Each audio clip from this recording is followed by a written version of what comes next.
जहिया से शिवा गुरु, जहिया से शिवा गुरु लिहले अवतार हो, डमरुआ पर ताली मारे भोला जी हमारे हो, डमरुआ पर ताली मारे भोला जी हमारे हो, डमरुआ पर ताली मारे। डमरू की आवाज सुनी ब्रह्मा जी आइले, डमरू की आवाज सुनी ब्रह्मा जी आइले, ब्रह्मा जी आइले संगे विष्णु जी आइले, ब्रह्मा जी आइले संगे विष्णु जी आइले।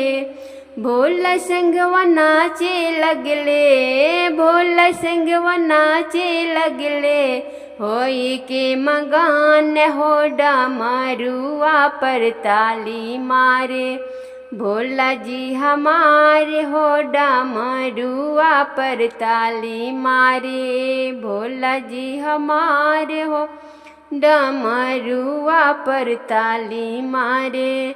डमरू की आवाज सुन के राम जी आइले, राम जी आइले संगे लखन जी आइले, डमरू की आवाज सुन के राम जी आइले, राम जी आइले संगे लखन जी आइले।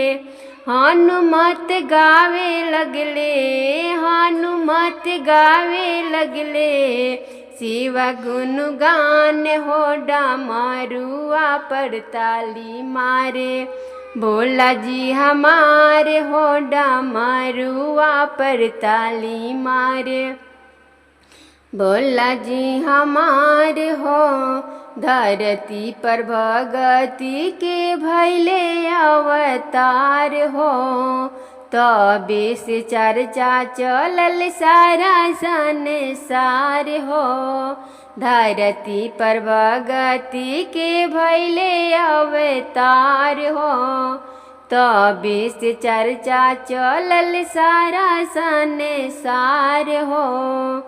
एही कल युग में भैले, एही कल युग में भैले, बारह चमत्कार हो, डमरुआ पर ताली मारे भोला जी हमारे हो, डमरुआ पर ताली मारे। जहिया से शिवा गुरु, जहिया से शिवा गुरु लिहले अवतार हो, डमरुआ पर ताली मारे भोला जी हमारे हो, डमरुआ पर ताली मारे। रोज रोज करतानी चारा चातुहार हो, एक बार सुनी भोला यार जी हमार हो।